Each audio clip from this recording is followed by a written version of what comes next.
감사합니다. 함께 지어져 가는 교회란 제목으로 하나님 말씀 함께 나누겠습니다. 교회는 어떤 곳일까요? 지난 부활주일 설교 말씀을 통해서 교회는 하나님의 가족이라는 말씀을 나누었습니다. 부활의 첫 증인이었던 막달라 마리아에게 주님이 부활의 소식을 전하라고 하시면서 내 형제들에게 전하라 하셨습니다. 예수님 한 아버지를 모신 형제요 자매들, 그것이 교회의 모습이라 볼 수가 있는 거죠. 예수님의 아버지가 우리의 아버지가 됩니다. 오늘 읽은 에베소서 말씀에서도 성도들은 하나님의 가족이다 이렇게 말씀합니다. 19절 말씀 제가 읽어드립니다. 그러므로 이제부터 너희는 외인도 아니요 나그네도 아니요 오직 성도들과 동일한 시민이요 하나님의 권속이라 말씀합니다. 하나님 나라의 시민이고 또 하나님의 권속, 하나님의 가족이다 이렇게 말씀하는 거죠. 그런데 여러분, 교회가 가족, 하나님의 가족이다는 말을 들으시면 어떤 느낌이 드십니까? 만일 화목한 가정에서 자라신 분들이다라고 한다면 교회가 하나님의 가족이라 그러면 교회도 화목하겠구나, 서로 사랑하고 돌봐주겠구나 이런 생각을 할 수가 있습니다.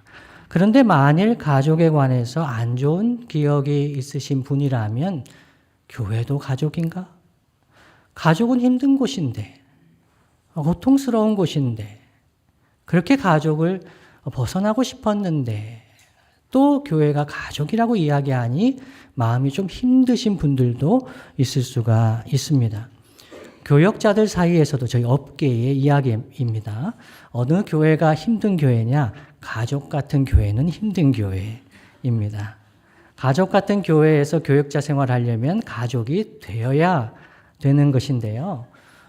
부교역자로 오래 생활하다 보면 가족이 될 수 없다는 것을 좀 깨닫게 됩니다. 용서하십시오. 현실적으로 그래서 가족 같은 교회다 하면 쉽지 않은 교회 이렇게 볼 수가 있는 거죠. 조금 더 나아가 본다면 회사를 청년들이 선택할 때도 가족 같은 회사라고 하면 어떤 느낌이 드세요? 그럴 수 없다는 거죠. 가족 같은 회사 참 존재하지 않는다. 그래서 이념형 아이디얼 타입일 뿐이지 그 실제로 존재하지는 않을 수 있겠다 이런 생각을 하게 됩니다. 예전에 좋은 교사 운동을 섬기셨던 임종화 선생님 한 10여 년 전에 함께 만났을 때 이런 이야기를 해주신 적이 있어요. 학생들을 위해서 그렇게 애를 쓰시고 이 학생들을 어떻게 잘 돌볼까 교육할까 하는데 교회마다 다녀보면 이 가정과 교회와 학교가 잘 연대해서 학생들을 잘 교육해야 된다. 이런 얘기들을 교회마다 하신다는 거예요.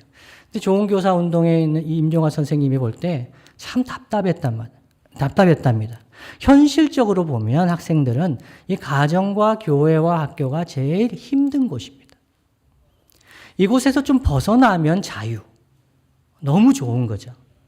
그런데 이 부모와 선생님은 가정과 교회와 학교, 이 연대해서 학생들을 잘 돌봐야 된다. 그 말씀을 듣고 제가 생각을 바꿨습니다. 교회 학교의 우리 자녀들, 교회가 힘들겠다. 학교가 힘들겠다. 왜 힘들까? 물어보기 시작하는 거죠.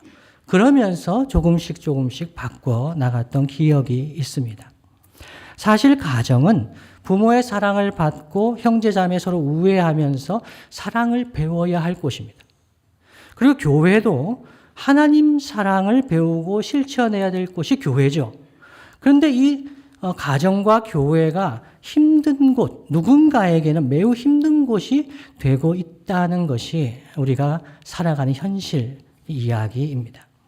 그런데 저는 오늘 말씀을 묵상하면서 한 가지 희망을 보게 되었습니다. 그것은 교회는 이상적인 곳이 아니다라는 것입니다.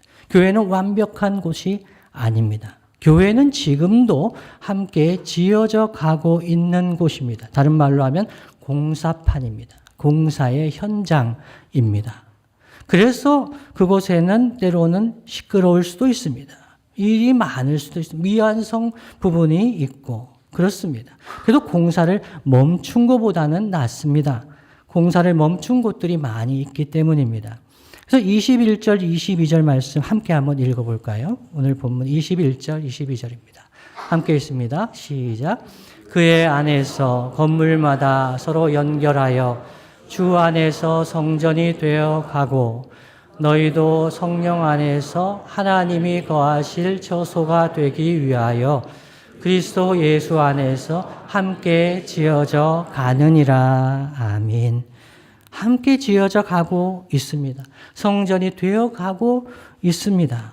그래서 저는 오늘 여러분과 함께 교회는 어떻게 함께 지어져 가는가에 대해서 생각해 보고 하나님 주시는 교훈 함께 나누어 보고자 합니다. 첫째로요, 교회가 함께 잘 지어져 가기 위해서는 기본적으로 설계와 시공 그리고 감리가 잘 되어야 합니다. 건물에 비유해서 본다면 교회를 잘 세우기 위해서, 잘 세워지기 위해서는 설계가 좋아야 하고 잘 시공해야 되고 감리가 잘 이루어져야 하는 거죠. 우선 교회 설계는 어떻습니까, 여러분? 하나님께서 설계를 잘 하셨습니다. 아멘입니까? 예. 그런지 잘 모르겠다 하시는 분도 있으시죠. 왜냐하면 설계 도면이 이게 정확하게 보이지가 않고 이해가 되지 않을 때 그렇습니다. 그러나 하나님께서 이 교회를 이 땅 가운데 설립하셨지 않습니까? 그 설계는 잘 되어 있습니다. 그래서 하나님께서 설계하신 대로 잘 시공을 하면 됩니다. 근데 건축에서 이 설계 못지않게 중요한 것이 시공이라고 합니다. 시공하는 사람들이 그 공사를 도면대로 설계 도면대로 법과 제도적인 상황에 맞게 잘 시공을 해야, 다른 말로 하면 그 설계를 잘 구현해야 됩니다. 그래서 실력 있는 시공사는 그 도면을 잘 구현해낼 수 있는 실력이 있는 거죠. 여러분, 제가 있었던 지역에 어떤 교회가 두 교회가 있었습니다. 비슷한 설계사가 아니고 같은 설계사가 동일한 설계를 했습니다. 조금 차이는 있을지 몰라도 가보면 정말 비슷합니다. 그런데 한 20여 년 지나면서 한 교회는 그래도 크고 작은 수리의 문제는 있어도 거뜬하게 잘 건물이 유지가 되어 있는데 한 교회는 여기저기서 문제가 생기기 시작하는 겁니다. 그래서 이제 다시 지어야 된다는 이야기도 나오고 사람들도 잘 들어가려고 하지 않는 그런 교회가 20여 년 정도 지나면 그런 교회가 생기는 거죠. 같은 설계인데 문제는 무엇이었냐면 시공사가 달랐습니다. 한 시공사는 일군 업체가 시공을 했습니다. 다른 교회는 그냥 지역의 영세한 업체가, 왜냐하면 재정을 좀 적게 써야 되니까요. 그래서 그렇게 해서 했는데 결과는 어떻게 됩니까? 같은 설계라도 시공에 따라서 큰 차이가 나타난다. 그래서 교회에서 우선 교회 시공 과정에서 중요한 것이 무엇일까? 그것은 첫 번째로는 터와 기초를 잘 잡아야 합니다. 터를 잘 잡아야 됩니다. 그래서 터 닦는 공사할 때 굉장히 중요한 것이죠. 근데 오늘 본문 말씀을 보면 교회의 터는 무엇이라고 이야기를 합니까? 그것은 사도들과 선지자들의 터다. 이렇게 말씀을 합니다. 20절 말씀 다 함께 한번 읽어보겠습니다. 함께 읽습니다. 시작. 너희는 사도들과 선지자들의 터 위에 세우심을 입은 자라. 그리스도 예수 안 친히 모퉁이 돌이 되셨느니라. 아멘. 여기서 터와 모퉁이 돌에 대해서 이야기하는데요. 이 터는 사도들과 선지자들의 터라고 하는데 이것은 하나님의 신구약 말씀이라고 넓게 보면 그렇게 할 수가 있습니다. 사도들은 신약을 대표하고 선지자들은 구약을 대표한다 할 수가 있겠죠. 조금 좁혀본다면 선지자들의 예언했던 그리고 사도들이 증언했던 하나님 나라 공동체, 하나님 나라의 그 복음의 기초에서 교회는 세워져야 한다는 말씀이라고 할 수 있겠습니다. 그리고 바울은 친히 예수 그리스도께서 교회의 모퉁이 돌이 되셨다, 코너스톤이 되셨다 이렇게 말씀하죠. 근데 고대 건축에서 지금은 모퉁이 돌이 그렇게 잘 보이지 않습니다만은 고대 건축에서 모퉁이 돌은 지면의 가장 낮은 곳, 그리고 가장 기준이 되는 가장 먼저 놓는 돌이었다고 합니다. 그 벽과 기둥과 그 모든 것의 시작점이 되는 것이 모퉁이 돌이었다라고 합니다. 그래서 주 예수 그리스도께서 모퉁이 돌이 되시는 것, 그것을 잘 놓고 그 모퉁이 돌에 잘 연결되어서 세워지면 그 건물은, 교회는 견고하게, 구조적으로 견고하게 되는 것이죠. 따라서 하나님 말씀의 기초에서 모퉁이 돌이신 예수 그리스도에게 맞추어 잘 연결되면 교회는 함께 잘 지어져 갈 수가 있습니다. 그래서 성경 중심, 그리스도 중심 이렇게 얘기할 수가 있는 거죠. 그런데 이런 말씀을 드리면 일단 답답해하는 분들이 있습니다. 아니, 그 좀 너무 교과서적인 얘기고 교회가 잘 세워지려면 좀 다른 것이 뭐가 있어야 되지 않을까? 이 시대에 필요한 그런 것이 좀 더 있어야 하지 않을까 생각할 수가 있습니다. 그러나 이것은 성경 중심, 그리스도 중심은 아무리 강조해도 지나치지가 않습니다. 왜 그럴까요? 이 성경을 떠나고 주 예수 그리스도를 떠났을 때 우리는 서로 연결되기 위해서 교회를 세우고 공동체를 세우기 위해서 뭔가가 필요합니다. 사람들이 함께 하나가 되고 공동체를 이루기 위해서 가장 이 피부에 와닿는 것들, 여러분 한번 생각해 보십시오. 첫 번째는 지연입니다. 지연. 아, 우리 고향 사람이네. 오, 같은 지역 사람이네. 그러면 하나 되기가 쉽습니다. 또 어떤 이들에게는 학연입니다. 같은 학교를 나왔다. 비슷한 지역의 학교를 나왔다. 이런 것이 우리가 잘 연결되게 도움이 됩니다. 어떤 이들에게는 경제적인 수준이죠. 너무 가난한 분들이 있으면 너는 너무 부한 분들이 있으면 잘 교제하고 함께 하나 되기가 더 어렵다. 이럴 수가 있겠습니다. 또 문화적인 수준도 중요하게 보시는 분들이 있습니다. 함께 연주야 뮤지컬 정도는 함께 볼 수 있는 그런 분들, 좀 예술적으로나 좀 학식 있는 분들, 그런 분들이 함께하면 교회가 더 잘 세워지지 않겠느냐 생각할 수가 있습니다. 예, 좀 빨리 이루어지는 것 같아 보일 수 있습니다. 아, 좀 더 수적으로 양적으로 많이 늘어나는 것 같아 보일 수가 있습니다. 그런데 이 기준에 맞지 않게 건축을 하게 되면 결국 철거를 해야 될 수도 있습니다. 맞지 않게 되는 겁니다. 높이가 맞지 않습니다. 어떻게 해야 되겠습니까? 건물을 건축하다가 그런 일이 생기면 철거해야 됩니다. 철거하는 비용이 건축하는 비용만큼 많이 듭니다. 아예 철거가 어려울 수도 있습니다. 그러면 그거는 방치가 되는 겁니다. 다 떠나겠죠. 그런 교회들도 유형 보이는 교회들은 있습니다. 따라서 교회가 지어질 때 터를 잘 잡고 모퉁이 돌 대신 예수님 중심으로 성경 중심, 그리스도 중심으로 세워간다는 것, 정말 진부하게 들리지만 너무나 중요한 기초가 됩니다. 그래서 교회가 지어질 때, 함께 지어질 때 정말 이 교회가 그런 터 위에 모퉁이 돌 대신 예수님과 잘 연결돼서 지어지고 있는가 감리하는 것이 중요합니다. 그래서 이 감리는 건축물이 설계대로 제대로 시공되고 있는지, 관련 법규를 잘 준수하고 시공되고 있는지를 관리 감독하는 것이죠. 그렇다면 여러분, 교회를 하나님께서 설계하신 대로 이게 잘 시공되고 있는지 감리하는 주체는 누구일까요? 교회 이 건설에 있어서 감리하는 주체는 누구일까요? 1번 목사, 2번 당회, 3번 성도들. 네, 약간의 트릭이 있습니다. 답이 없습니다. 사람들은 목사가 이 모든 것을 관리 감독한다고 생각하는 사람들도 있습니다. 어떤 분들은 당회가 이것을 잘 설계 도면에 맞게 잘 시공되고 있는지를 관리 감독해야 된다고 생각하는 사람들도 있습니다. 아니요. 성도들이 함께 이것을 잘 관리 감독해야 된다라고 생각할 수 있습니다. 그러나 이 감리의 주체는 하나님이십니다. 성령님께서 특히 이 교회가 함께 지어져 가는 교회가 그리스도 안에서 성령 안에서 잘 지어져 가고 있는지 성령께서 감리하시는 교회, 그 교회가 제대로 된 교회입니다. 그래서 성도들은 교회 함께 지어져 갈 때 성령께서 말씀하시고 깨닫게 하시고 정말 하나님의 설계에 맞게 하나님 나라 공동체, 하나님의 가족 공동체로 잘 세워질 수 있도록 성령님을 의지하고 말씀을 깨닫고 함께 지어져 가는 것이 매우 중요합니다. 그렇다면 여러분, 이렇게 설계와 시공과 감리가 이루어지는 교회에 한 가지 언급되지 않은 것이 있습니다. 교회를 건축하려면 뭐가 있어야 되죠? 자재가 있어야 됩니다. 건축 재료가 있어야 되는 거죠. 자재를 잘 써야 되지 않습니까? 둘째로 교회가 함께 잘 지어지기 위해서는 성도들이 잘 세워져야 합니다. 교회의 이 자재, 핵심은 성도들입니다.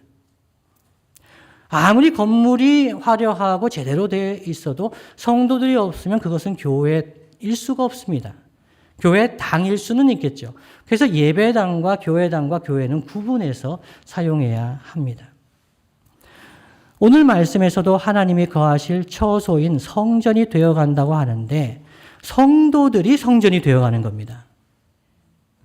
그래서 이것이 수동태로 기록이 되어 있는 거죠. 20절 말씀 보시면 너희는 사도들과 선지자들의 터 위에 세우심을 입은 자라. 너희는입니다. 성도들이 세우심을 입었습니다. 세우시는 분이 있는 거죠. 22절 하반절에도 그리스도 예수 안에서 함께 지어져 가느니라 말씀합니다. 우리가 교회를 세우는 것 같아도 우리가 교회로 성도들로 우리가 세워지는 것이죠. 이런 의미에서 성도는 교회라는 건축물의 가장 중요한 자재이면서 교회 그 자체입니다.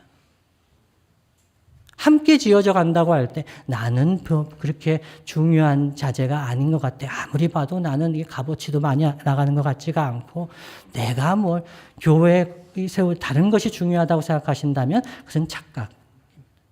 성도들이 세워져 가는 겁니다.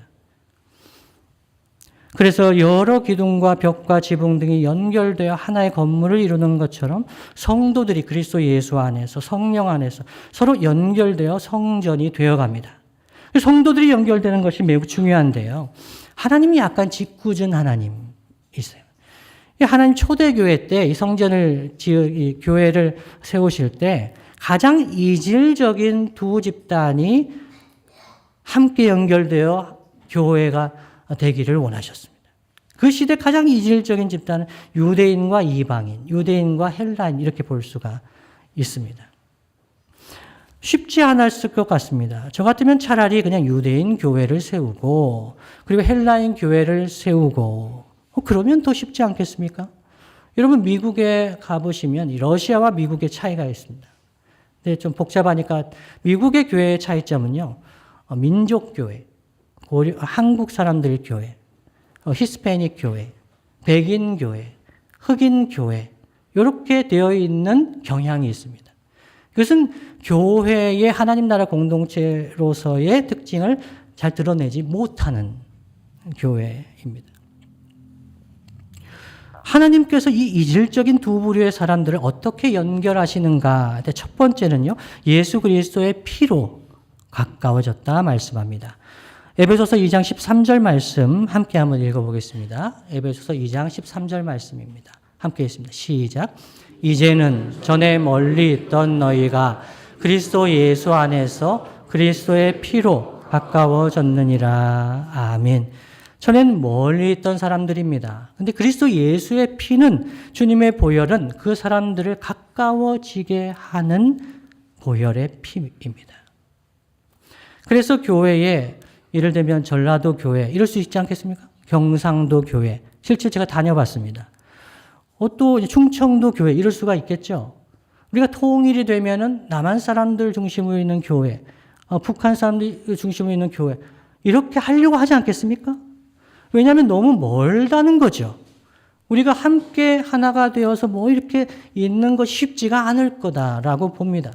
북한에서 나고 자란 분이 함께 만나서 교회 공동체에서 생활을 한다. 예, 성경부터 바꿔야 될 겁니다. 이해되지가 않을 겁니다. 서로 배려하고 존중해야 될 일이 태산입니다. 그러면 우리가 편하자고 한다면 그냥 남한 사람들만 있는 교회가 훨씬 편할 겁니다. 근데 그리스도 예수의 피는 그들을 가까워지게 한다는 겁니다. 두 번째는 성령님께서 하나 되게 하셨습니다. 에베소서 2장 22절 말씀 제가 읽어드립니다. 너희도 성령 안에서 하나님이 거하실 처소가 되기 위하여 그리스도 예수 안에서 함께 지어져 가느니라 말씀합니다. 그리스도 예수의 피가 우리를 가까워지게 하고 성령 안에서 성령님이 우리를 가까워지게 하시는 것이죠.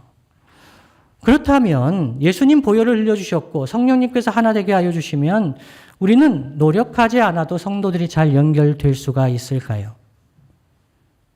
그렇지 않습니다.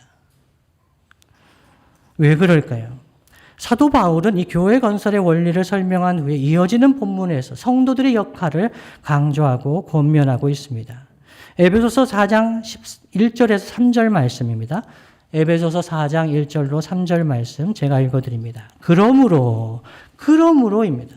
교회는 이런 곳인데 교회는 만물 안에서 만물을 충만케 하신 자의 충만이고 그리스도 예수의 피로 더 가까워졌는데 전엔 멀리 있던 사람들이 그리스도 예수 안에서 한 몸을 이루는데 그러므로 주 안에서 갇힌 내가 감옥에 있으면서 너희를 권하노니 너희가 부르심을 받은 일에 합당하게 행하여 2절입니다. 모든 겸손과 온유로 하고 오래 참음으로 사랑 가운데서 서로 용납하고 3절요. 평안에 매는 줄로 성령이 하나 되게 하신 것을 힘써 지키라 말씀합니다. 예수님 보혈을 흘려주셨고 성령이 평안에 매는 줄로 하나 되게 하시는데 그러면 되는 거 아닙니까? 아니라는 거예요. 교회가 그래서 어렵습니다. 그냥 비슷한 사람들이 모여 있으면 그래도 어렵습니다. 그런데 정말 다양한 분들, 남녀노소 빈부귀천, 다양한 배경을 가진 분들이 모여서 함께합니다. 어렵습니다. 주님이 보혈을 흘려주시고 성령께서 역사하시는데 그래도 우리가 겸손과 온유로 서로 용납하면서 성령이 하나 되게 하신 것을 힘써 지켜야 한다라고 사도 바울이 권면하고 있는 겁니다. 다른 말로 하면 성령 안에서 함께 지어져 갈 때 성령님께서, 주어가 성령님으로 본다면요. 성령님께서 이 성도들이 예수님의 말씀을 기억하게 하십니다. 그러면서 겸손과 온유로 서로 용납하게 하십니다. 주님이 나를 용납해 주신 것 같이, 주님이 나를 위해서 십자가 대속의 보혈을 흘려주신 것 같이, 나를 사랑해 주신 것 같이 나도 형제 자매를 사랑하는 것이 마땅하구나. 이것을 성령님이 우리가 깨닫게 하시고 우리가 용납하게 하시는 겁니다. 그러면서 성령님이 하나 되게 하신 것을 힘써 지켜야 되겠구나 하는 마음을 갖고 힘쓰게 되는 것이죠. 그렇다면 여러분, 우리 교회가 잘 지어져 가고 있는지를 어떻게 알 수 있을까 하는 것이 이제 세 번째입니다. 함께 지어져 가는 교회라고 하고 설계와 시공과 감리 이런 과정을 통해서 지어져 가고 성도들이 서로 잘 연결되면 되는데 우리 교회가 함께 잘 지어져 가고 있는가 하는 것을 어떻게 알 수 있을까요? 오늘은 간단히 두 가지만 생각해 보고자 합니다. 첫 번째는요. 우리 교회 안에, 성도 안에 하나님이 거하시는지를 보면 압니다. 하나님이 거하시는 것을 보면 우리가 함께 잘 지어져 가고 있는지를 알 수가 있습니다. 왜냐하면 이것이 하나님의 소원이었기 때문입니다. 그래서 교회는 건물로서 본다면 이 교회의 성전의 목적은 무엇일까요? 1번 물건 판매, 2번 교육, 2번 3번 뭘까요? 네. 컨퍼런스 홀? 예, 뭐가 될까요? 건물로서의 성전의 목적은 예배입니다. 하나님 임재하시고 하나님께 예배하는 것. 그 공동체가 교회입니다. 성도 안에 성령이 내주하시고 거하시고 그 성도들의 무리 가운데 하나님이 임재하시는 것. 이것이 성전이 되어가는 공동체의 모습입니다. 교회는 성령 안에서 하나님이 거하실 처소가 되어갑니다. 그래서 우리가 그리스도 예수 안에서 함께 잘 지어지고 있다면 예배와 모임 가운데 하나님의 임재가 있습니다. 그런데 이렇게 얘기해도 좀 추상적이죠. 하나님의 임재가 없다고 할 수 있는가? 근데 있다고 하는 거 어떻게 할 수 있는가? 우리가 감정적으로 하나님 예배 은혜 받았어. 하나님 임재하시는 것 같아. 한 1000명 정도 모이면 그런 느낌을 받을 수도 있겠죠. 그냥 가는 것만으로도 그 장소에서 하나님의 임재를 느꼈어. 내가 그렇게 이야기할 수도 있지 않습니까? 하나님이 거하시는, 하나님이 예배를 받으시는 그 모습이 어떻게 나타날까? 좀 더 구체적인 기준이 있습니다. 그것은 사람이 연결되고 있는가 하는 것입니다. 성도가 연결되고 있는가?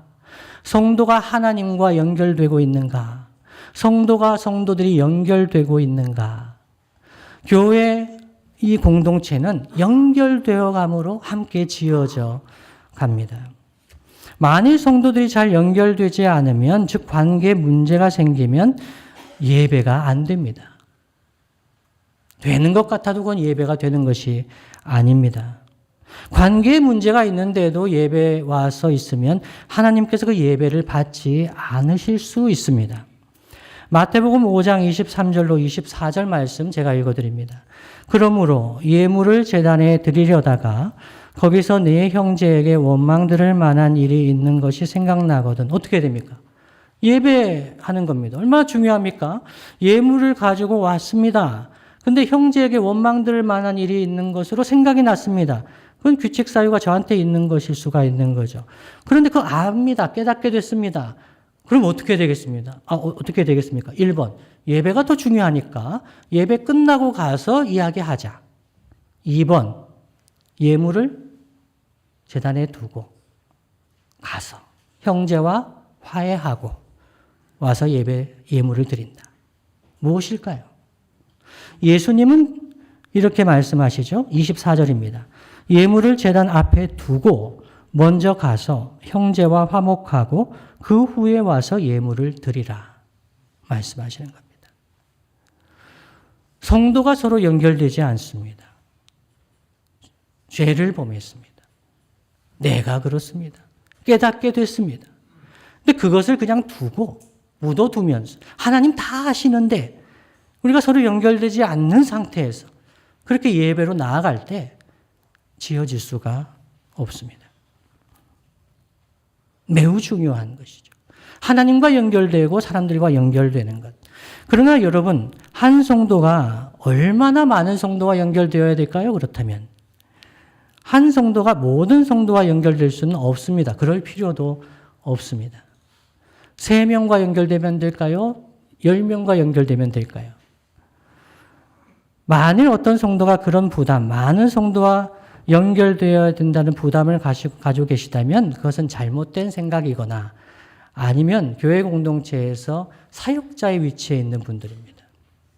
많은 사람들을 돌봐야 되고 연결되어 있는 분들, 대가족의 조부모님 정도 되는 분들, 공동체 사람들에 대한 영적인 책임감을 느끼는 분들, 그런 분들은 더 많은 사람과 연결이 될 수가 있겠죠. 그러나 보통의 경우에는 건물을 구성하는 벽돌을 한번 생각해 보십시오.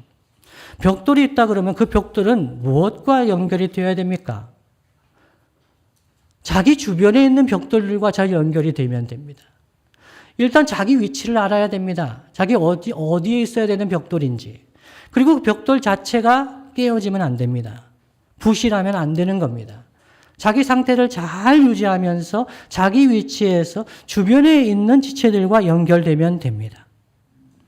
그러면 그 전체의 하나님 나라 공동체는 건강하게 세워집니다. 그래서 성도는 자신의 위치를 알아야 됩니다. 자신의 곁에 있는 지체와 잘 연결되는 것이 중요합니다. 그래서 믿음의 가정이 중요한 겁니다. 교회의 기초 공동체는 믿음의 가정입니다. 가정에 있는 배우자와 자녀와 연결되는 것이 매우 중요합니다. 그리고 좀 더 믿음의 가정이 잘 지어질 때 그 곁에 있는 둘의 전도에 몇 가정이라도 연결되면 됩니다. 성령님께서 인도해 주십니다. 마음의 부담을 주십니다. 그 가정들과 한두 가정과만 잘 연결돼도 교회는 건강하게 세워지게 됩니다. 그렇게 연결되려면 어떻게 해야 될까요? 내가 깎여야 합니다. 내가 다듬어져야 합니다. 내가 내 모습 그대로 가지고 있으면서 다른 것과 연결되겠다? 그렇지 않습니다. 때로는 접착제가 필요합니다. 모르타르도 필요하죠. 못과 볼트와 너트가 필요할 수가 있습니다. 내가 못에 박혀야 될 수도 있습니다. 볼트 너트를 하기 위해서 드릴로 뚫어야 할 수도 있습니다. 고통이 있습니다. 근데 그렇게 연결이 됩니다. 연결되고 나서도 그걸 잘 버텨야 합니다. 그래서 함께 연결된다는 것은 어렵습니다. 내가 변하지 않으려고 그러면 더더욱 그렇습니다. 타인이 변하기를 원하는 거죠. 나는 변하지 않으면서 타인이 변하기를 원합니다. 그러면 공동체는 함께 지어져 가기가 어렵습니다. 그래서 함께 지어져 가기 위해서는 내 위치에서 주변의 지체들과 잘 연결되어 그 연결을 잘 유지하는, 견디는 것이 중요합니다. 예를 들어서 가정도 그렇지 않습니까? 제가 제 아내와 잘 안 맞는다고 다른 아내와 함께 연결되면 되겠습니까? 제 아내하고 저하고 만났는데 콩깍지가 다 벗겨지니까 너무 달라요. 너무 달라요. 그래서 이제 아이스크림을 뭘 좋아하냐 10개를 보면서 고르라고 했습니다. 5개를 고르라고 했어요. 겹치는 게 있었을까요? 없었을까요? 없어요. 제 아내가 좋아하는 아이스크림과 제가 좋아하는 아이스크림 다 달라요. 그래서 제가 물어봤어요. 여보, 내가 솔직히 이야기하겠는데 내 이상형은 당신이 아니야. 내가 이상형 생각했던 자매의 모습은 당신이 아니야. 근데 제 아내가 뭐라고 얘기했을 것 같으세요? 나도 아니야. 어떻게 했어요? 나도 아니야. 나 이상형이 아니야. 그걸 깨닫게 되면서 살아가면서 맞춰가는 거죠. 놀라운 걸 발견했어요. 저희는 다르기 때문에 싸우지를 않아요. 음식 가지고도 싸우지를 않아요. 그냥 서로 이거는 당신 좋아하는 거니까 먹어. 이러면서 참 감사하구나. 갈등이 될 수도 있는데 그것 때문에 서로 너무 좋아질 수 있어요. 그래서 저는 다른 자매님과 연결되려고 하지 않습니다.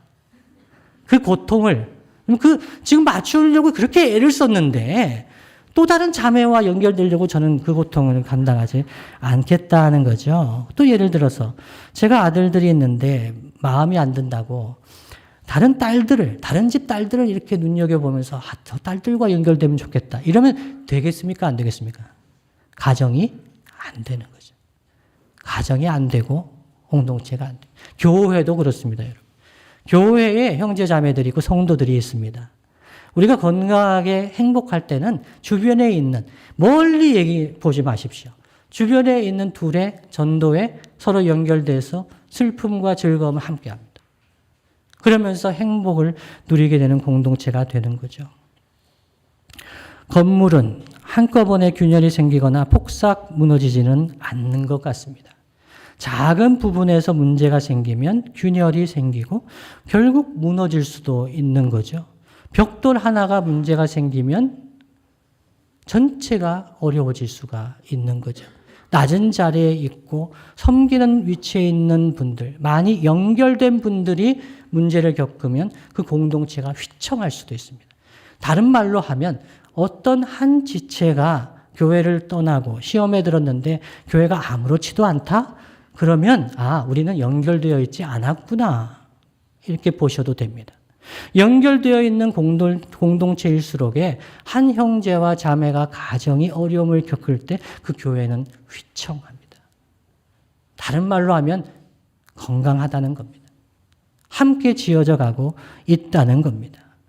그래서 교회 안에서도 쓴뿌리가 나고 있는 곳은 없는지, 관계의 균열이 커지고 있지는 않는지 잘 살펴야 됩니다. 건축이 되고 있기 때문에 크고 작은 균열은 있을 수가 있습니다. 구조적으로 치명적이지 않은 것은 있을 수가 있습니다. 건물이기 때문이죠. 그렇지만 구조적으로 치명적인 중직자의 경우, 가정의 경우 문제가 생기는 것은 그 가정만의 문제가 아닙니다. 잘 살피며 돌봐야 합니다. 말씀을 마무리하겠습니다. 주님이 사랑하시는 성도 여러분, 가정과 교회는 참 귀합니다. 가정과 교회는 너무나 귀합니다. 왜냐하면 우리가 사랑이 무엇인지를 배우는 곳이기 때문입니다. 가정을 통해서 우리는 부모님을 통해서 형제 자매와 우애하면서 사랑이 무엇인지를 배웁니다.